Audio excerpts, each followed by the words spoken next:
In the future, roving bands of comic book podcasts will savage the wasteland, once known as the Internet. One podcast, the Grawlix Podcast, may not be the biggest, may not be the funniest, may not be the most well-spoken. Wait, what was my point again? Oh yes, the Grawlix Podcast. Listen to it at grawlixpodcast.com. That's GRAWLIX podcast.com. You're listening to the Electronic Media Collective Podcast Network. Yeah, it's a mouthful. For more great shows like the one you're about to enjoy, visit electronicmediacollective.com. And now, our feature presentation.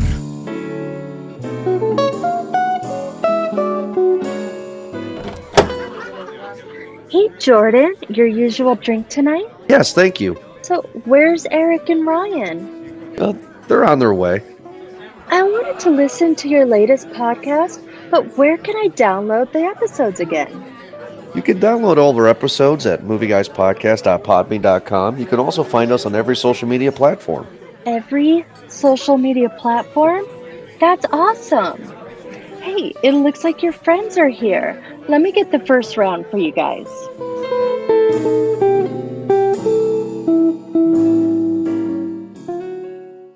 So, I'm going to argue, hopefully you guys agree with me, but I'm going to say that this is, without a shadow of a doubt, in my opinion, the most beautiful filmed movie I have seen in a very long time. This movie's gorgeous, right, Eric? Oh, there was a lot of just beautiful scenes, whether they be just not even war related, just the countryside itself. Yeah, I think it was great, and even aside from it being shot, I think the sound editing was fantastic too. The one thing these war movies do well, whether it be this one or what was the Dunkirk that happened last year, right, was their sound editing.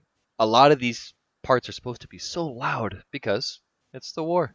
I enjoyed a lot of parts of this movie, but I have a lot of questions for this movie too. Oh, absolutely.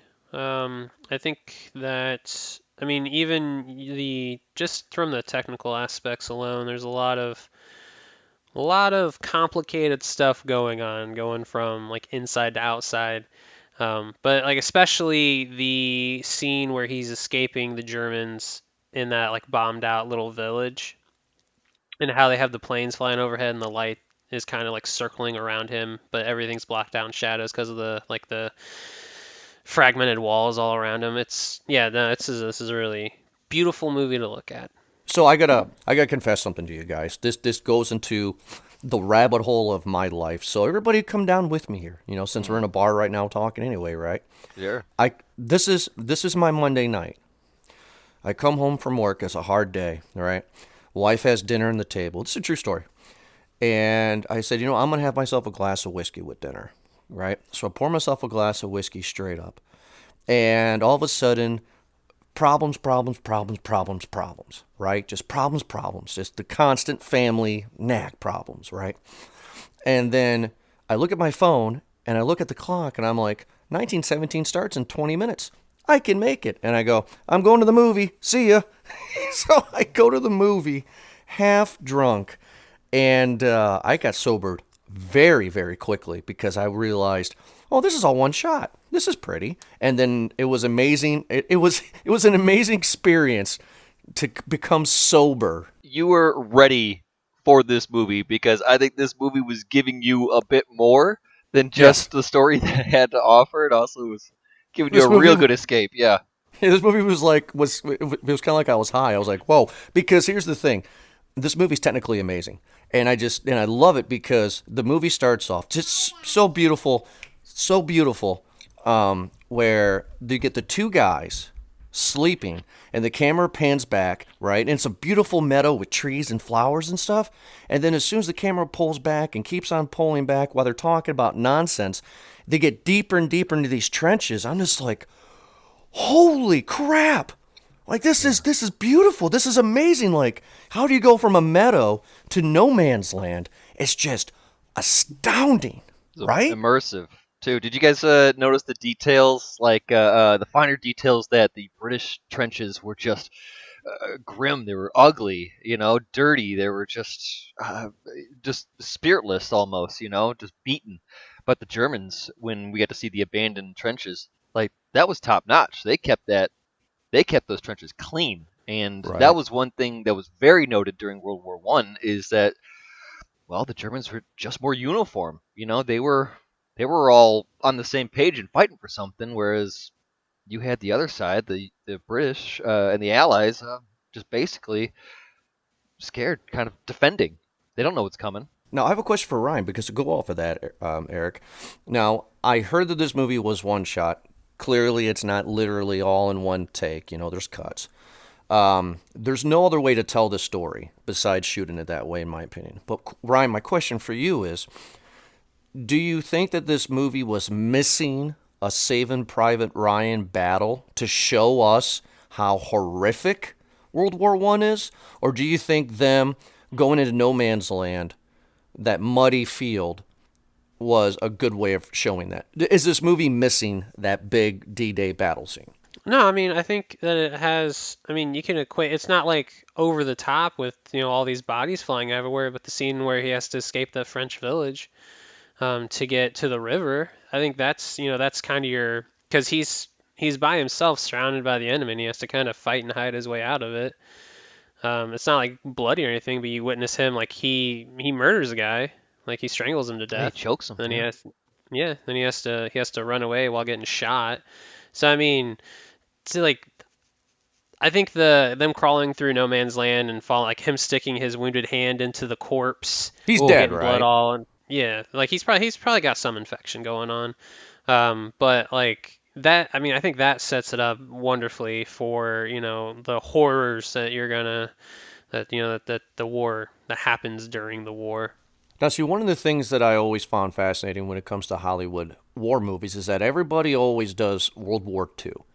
And, you got some Vietnam movies here and there, but nobody really, that I have seen, has made a really great, compelling, Saving Private Ryan, Thin Red Line kind of World War One movie that Is I there have seen. is there trends in Hollywood in war though? Because it seemed like maybe, I don't know, maybe 5, 8 years ago that the trend was more Pacific, kind of World War II, or yeah, that was World War II, right? Against the Japanese and kind of the islands. So you had like, there was that HBO miniseries. Oh, that was just called the Yeah, Pacific. that was a spin-off of Band of Brothers. But you had that. What was that one with that Mel Gibson directed? Oh, that's Hacksaw Ridge. Hacksaw Yeah, Ridge. That's one of my favorites. Hacksaw Ridge. That's a fantastic. So there's another type of movie where you had like a Saving Private moment there, a very keen moment. But when you're asking for one moment, I think this entire movie basically was it, right? I mean, Yeah. I mean, No and Man's Land was creepy. in keeping up the trend of World War One, because you now have the Peter Jackson film that was released earlier this year, They Will Never Grow Old. Mm-hmm. So I think we're doing this kind of trench warfare thing that's kind of coming back a bit.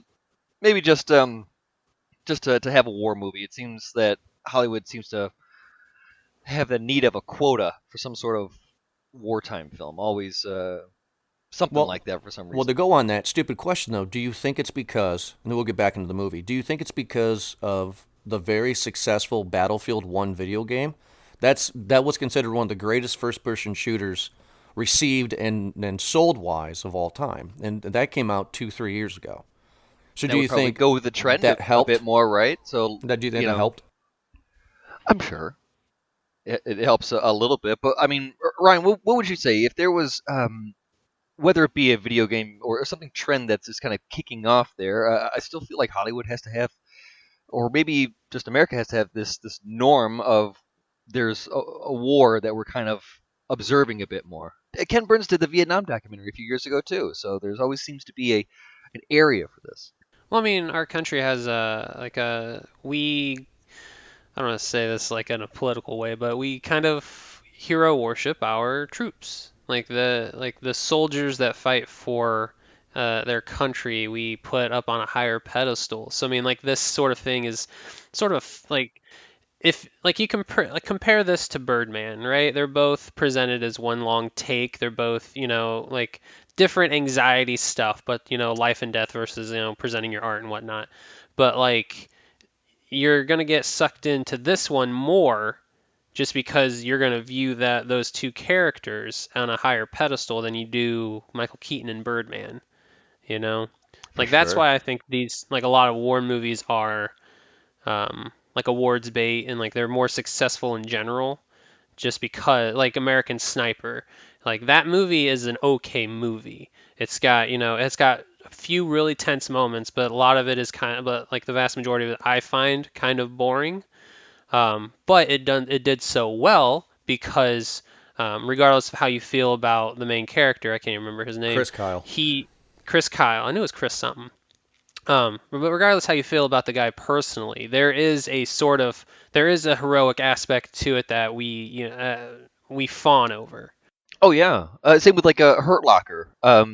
Because in those types of movies, whether character aside, and this 1917 that we're talking about here, there is a detail of authenticity that I think the audience is demanding more than anything. And whether it be American Sniper or Hurt Locker, where we have these kind of truer stories that are more personal, so that the viewer can kind of immerse themselves a bit more into that position, or you have this ensemble of a type of movie, 1917, where you are in it. It's not just you. You're with your team and you're in it together.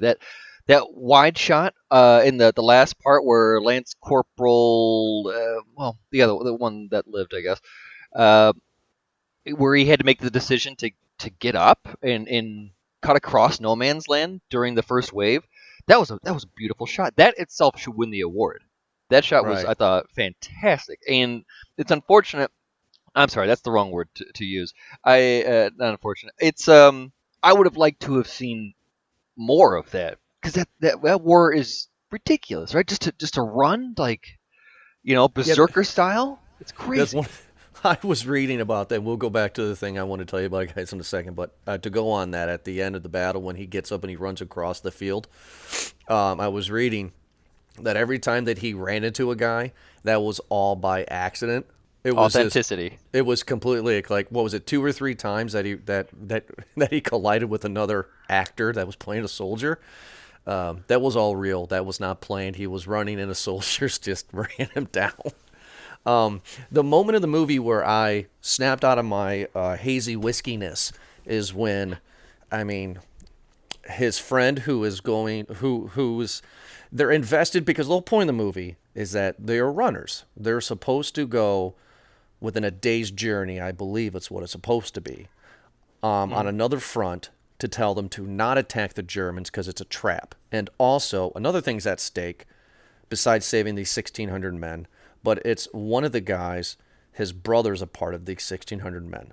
So he wants to go and save his brother. The moment where I came out of my complete whiskey drunken haze on the theater was when he got stabbed by the German.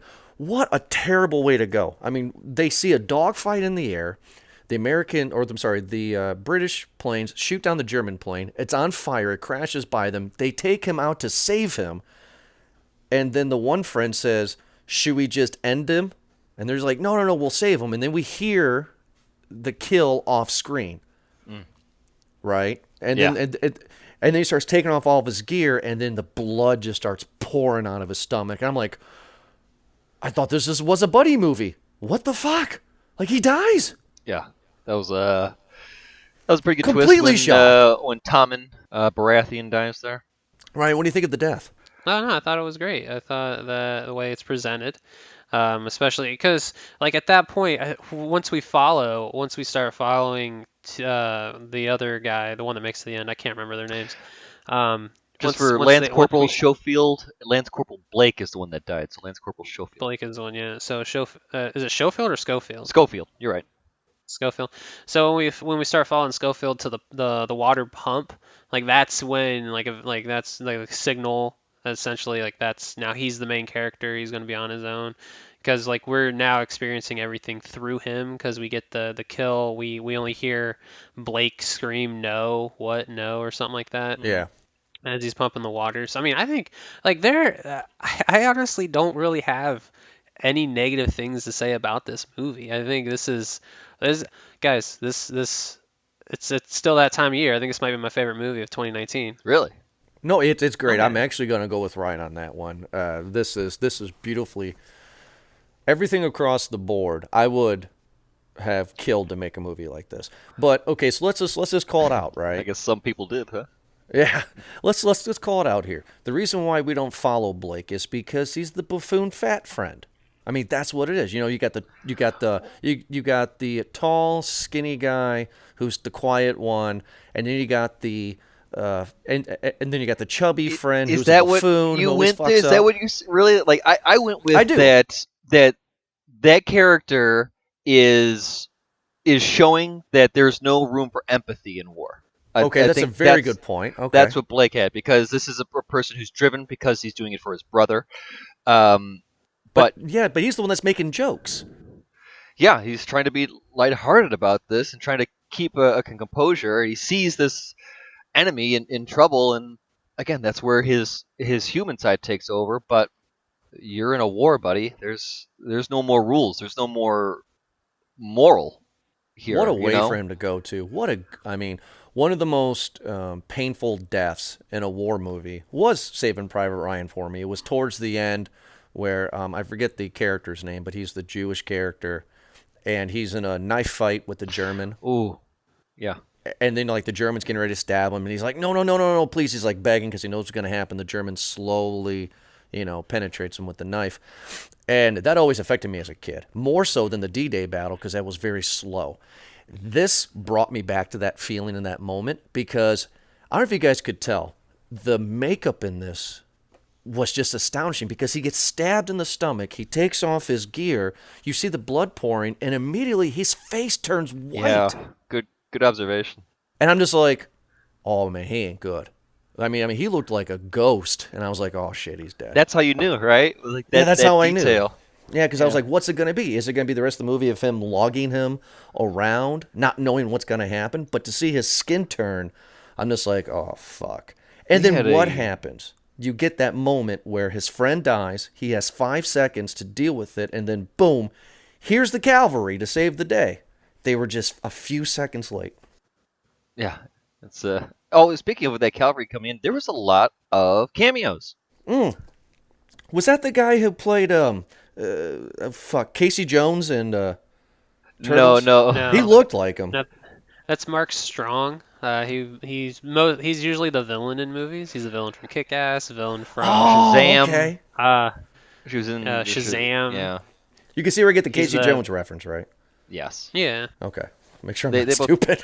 kind of look the same, but yeah, he plays a typical baddie. But you had Colin Firth coming in here. You had Benedict Cumberbatch in here. You had who Richard was Madden, yeah.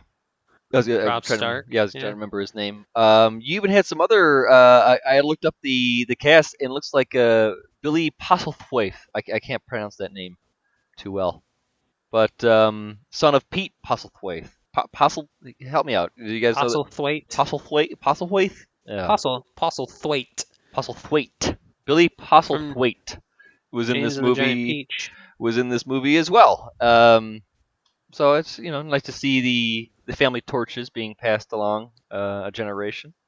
So so after his friend Blake dies, we're now on our own, and we get some more characters that he gets introduced to, but then we get into this blown up big village, small city kind of thing, I guess you would say. And he kills a sniper, and it goes black. This is the part of the movie, though, where I wish my drunkenness was still back at this point, because up until he leaves the woman and the child, it did. I guess it would be my only complaint. It did drag a little bit there for me. The lull. You know what I mean? It was just a little bit. Nothing that I'm like, oh, this is boring. You know what I mean? Like, I wasn't looking at my phone. No, I But get it Start a dragged. third act. It dragged. Yeah, It definitely dragged typical for me. for something like that. It's same thing with the other type of wartime movies. You have the moment before the big, and you just kind of have to calm down a little bit. so that they can build the tension again, a reset. Now, again, when I was watching the movie, I'm starting to, I keep on emphasizing the whiskey because that's the way you should watch this movie, not knowing what you're getting yourself into, right? And you have that liquid encouragement just fucking with your mind. And when he meets the young woman in the basement with the baby, that's not her baby, she found it. Mm-hmm. I was talking to myself saying, you know what, he could just sit here and say, fuck it. Fuck those 1,600 guys. Blake's dead, so, who cares? I can just be with this woman and this baby, escape. Like I was having that monologue in my head, like, what would I do in this situation? Would I continue to fight? Or would I just go with her and have a family? I mean, I'm serious, because that's the way it was kind of like portraying to me, that he could go that way if he wanted to. Good moments in the movie. Or am I just completely blown smoke here? No, I agree with you. I had the same thought. That's kind of at that moment where he's forgets he's in a war almost. Yeah, right. And it's like, and then we don't know what happens to her, so that's kind of like sad. It's like, oh goddamn, what happened? Because there's Germans everywhere. They eventually were gonna find her. You would imagine so, right? Right. Like you could think that, but I mean, that was a French town. Okay, that's what I was asking. Were they fighting in France? Because the British soldiers said this is not even our country, and I don't think they were in Germany. Yeah, I would. So they were in France.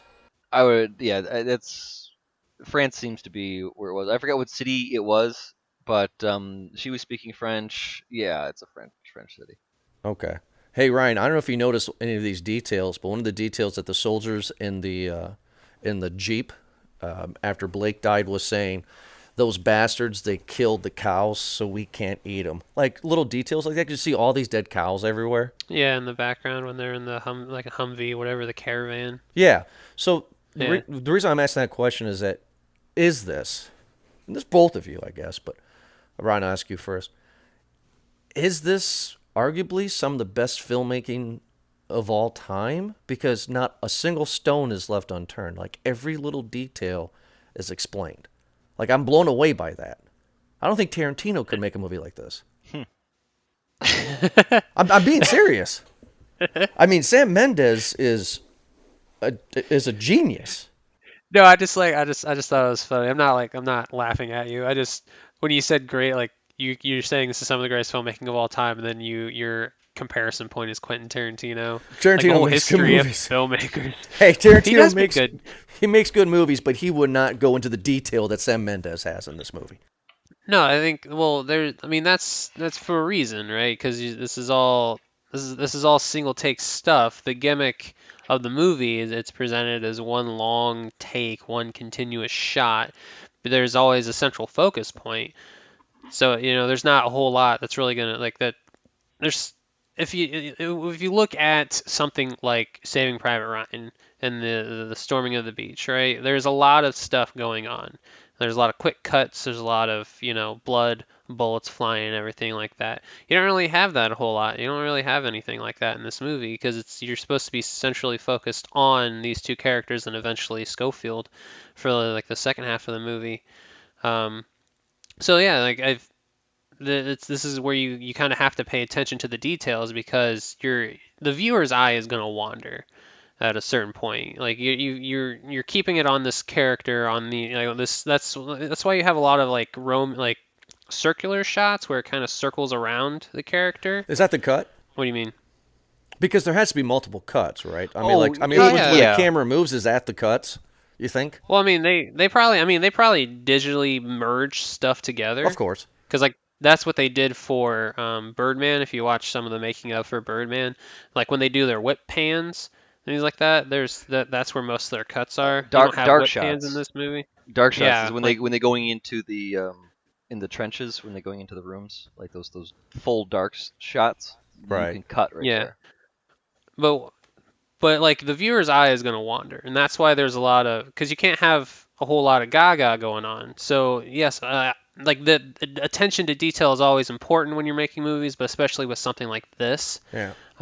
It's super important. I mean, like, there's no other way I could have seen have made this movie because I thought about that driving home. I was like, well, couldn't they have told this like a Saving Private Ryan. I mean, could they have started with the big opening battle of No Man's Land, get the audience hyped and ready to go, and shoot this like a traditional movie? Could they have? And I keep on replaying it these past couple of days before the review here, and I'm just like, no, I don't see this movie, this story, being filmed any other way. I mean, this one-shot idea is, I think it's brilliant. I think it wouldn't be the movie itself wouldn't really be worthwhile because like I think the reason Sam Mendes makes this movie because of his grandfather. Like it's dedicated to him at the end. Yeah. Um, and like he fought in World War One. Obviously, World War One has a big impact on Sam Mendes. But like to make, I don't know, Sam Mendes is one of the better directors that have come along in the past couple decades. And I don't like he's smart. He doesn't like. I mean, Spectre obviously is kind of the outlier, but he doesn't really just make movies. There's always like a punch to him, and I think like if he would have if this would have been presented as a traditional war film, something like Midway with like Roland Emmerich came out with earlier Yeah. last year, it wouldn't be worthwhile. Like, what would be the point? We've seen this before. Right. Well, okay. So he's getting chased by the German soldiers. He jumps into this river. And another thing that was really like, oh, God, what would I do in this situation? There's this tree going across the river, and it's kind of like a makeshift dam in a way, and it's just cluttered with bodies. And he has to climb over the bodies to get out of the water, to get on land. I'm just like, God damn it. Like, this sucks, right? He finally gets a chance to meet up with the 1,600 men that are going to fight, and he's trying to find who? The general? Is that right? The general he's supposed to find, right? Yeah. Okay, so he's trying to find the general. This trench is different than the trenches that we saw in the beginning of the movie, the British and the German trench. What's this white? That's not sand, that's this rock? What is that white stuff coming out of the trench that's all around it? What is that? I we have to look it up. I'm not a geologist. Probably some sort of maybe like a lime or sandstone, I guess. Well, because the reason why I ask is because it's weird. It took me out of the movie for the minute because, we get the trenches with the British in the beginning, and they look like a normal, typical World War I trench, with wood and sandbags and mud and all that. And kind of the same thing with the Germans, too. And this looked completely different. Like just the way, with that white rock or whatever, I thought it was an interesting look. And I didn't know if you guys thought of anything of it because I thought it was weird. But he has to get to the general to stop the attack. The attack's going on. He runs across the field. He gets into the general, which is Benedict Cumberbatch. And they talk for a little bit. And my favorite line in the movie, believe it or not, is, "All right, now go fuck off." Yeah. Like he just looks so defeated. Well, it was a good moment when Schofield actually came into the convoy, and what was his name again? Mark Strong told him that when you do that letter, make sure you do it with witnesses. Make sure you do it where people can see you doing this, because some men just want to, or just in it for the fight. Is that what he says? Yeah, some men just want to fight, or just in it for the fight, yeah. So you could kind of, going into that, see what Benedict Cumberbatch is kind of wearing on his shoulders. He wants to go, and he's here to fight. Yeah. And that's what his, I think it was great, his little fuck off part was just like, fine, I guess I hope you're happy that you get to live, He gets a chance to actually meet Blake's brother. They have a great moment. Great acting from both of them. And a little side note, that was the first scene shot during filming. I found that interesting. And the movie ends where it begins, right? With him sitting at a tree. And I think that's the reason why he didn't go with the woman and the baby, because it looks like he has his own family back home. Yeah. It looks like presumably he's Sam Mendes' mom and grandma, right? Is that who that is in real life? Well, at the end of the movie, he gave credit to Lance Corporal Mendes. Yes. So I am probably safe in assuming that a lot of the war details or story or a lot of this movie probably came from that reference. Okay. That's just like a guess, but it makes sense. And it doesn't have to be I guess the Mendez family. It could just be, any old. You're right that he's reflecting on probably what the hell he's doing here and what he's fighting for. Right. Okay. Well, everybody, let's get into our popcorn rating here, guys, to see what we're going to think. And I think this is going to be unanimous, right? Ryan, what's your popcorn rating for 1917? No bag. Got it. Well, this is what's higher than a large bag? We get like You're putting toppings on it at that point. Yeah, you put in the okay, so ranch it's like stuff and the butter. Yeah. yeah, I was gonna say you purchase like you fork out the $3 to purchase the shaker of flavored powder Yeah. to put on top of it. You got your nacho cheese, your white cheddar, your ranch, all that jazz. Going Yeah. big.